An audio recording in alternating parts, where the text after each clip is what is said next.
If you ask watch enthusiasts, what is the best Rolex Submariner homage? No doubt, Steinhart would be one of the top suggestions. So is it the ultimate Rolex Submariner homage? In today's video, I'm going to try to answer that question.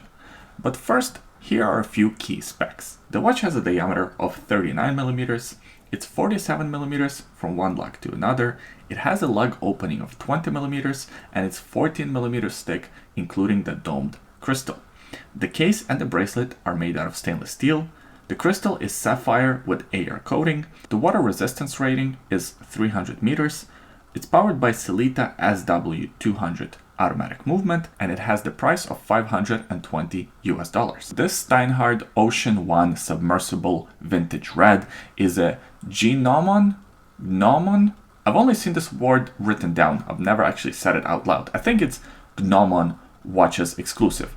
Sometimes Steinhart partners up with retailers like Gnomon watches to create limited edition of their popular models.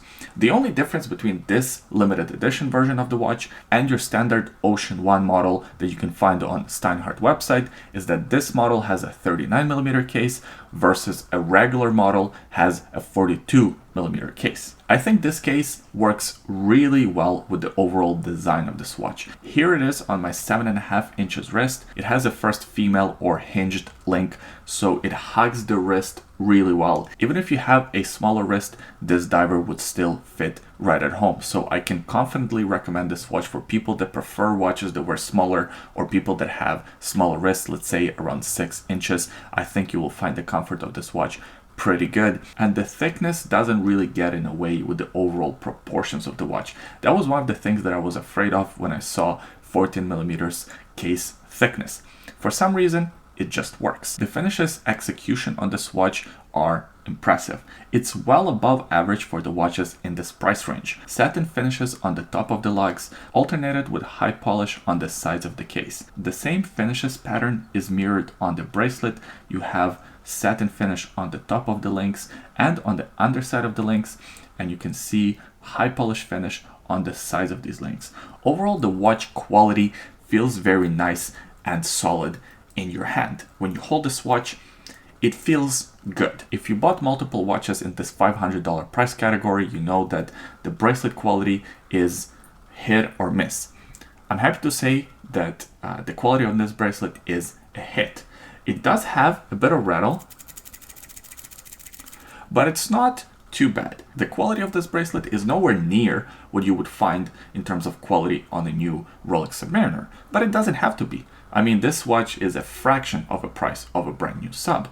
However, comparing this bracelet to a vintage Rolex Submariner, well, this bracelet is miles ahead. The fit and finish is great. It has that hinged first link, as I mentioned before, which makes the watch fit very comfortably on the wrist. Screw-in-place pins for easy resizing. It has an engineered clasp with 4 micro adjustments, unlike vintage Submariner watches that have that stamped metal clasps. However, it's not fantastic. Digging your fingernail under this fold-over safety is not the most pleasant experience. It's kind of sharp. It digs under your fingernail. I mean, it still works as intended, but I think some improvements to this clasp would go a long way. Now let's talk about the design of this watch. The design of the watch is very clearly an homage, or even in some ways a copy of a vintage Submariner. More specifically, a vintage Sea-Dweller. That iconic case shape with a crown and the crown guards at the 3 o'clock position. By the way, the crown is signed with the Steinhart logo, and of course it's a screw down crown helping with 300 meters of water resistance. Paying homage to Sea-Dweller doesn't just stop with the case shape, it continues with the bezel and with the dial. The bezel has black aluminum insert with a triangle and a lume pip at the 0 o'clock position. The bezel action is excellent. It sounds and feels good. Firm clicks with appropriate amount of resistance and no backplay. The dial design, as I said, very Rolex inspired. Even has that ridiculous amount of writing by the 6 o'clock position.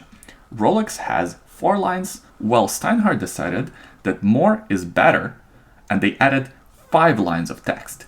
It's definitely an overkill, and it's one of my least favorite parts of this watch. The watch has painted on our markings with that faux patina look.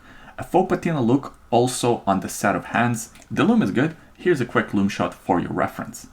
There is a date window at the 3 o'clock position and it looks a bit out of place. I have 3 suggestions to fix this. Number 1, remove the date window altogether.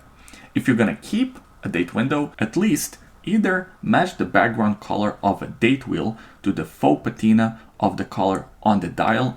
As it is right now, it's purely white versus that faux patina look on the markings. It kind of looks off. If you're not gonna do a faux patina look on the date wheel, at least color match it to the background of the dial.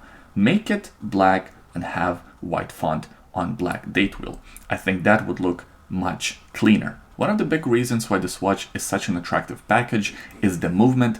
This one, as I mentioned, is powered by the Sellita SW200. It's an automatic Swiss-made movement. It's one of the reasons why Swiss-made can be written on a dial, even though Steinhart is technically a German watch company.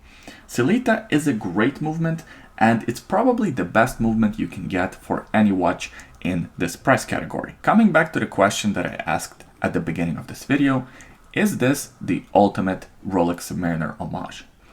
I don't know if this watch specifically is the ultimate Rolex Submariner homage, but I know that Steinhart makes probably the best value for money Submariner homages on the market. Over the years, I reviewed and owned a bunch of Rolex Submariner homages, anything from $20 all the way up to $1,500 Jeannot. And I think this watch here offers the best package. It offers great quality, great specs, finishes, and enough of that homaginess. You want your homage to offer all the things that I just listed in terms of quality, specs, all that stuff.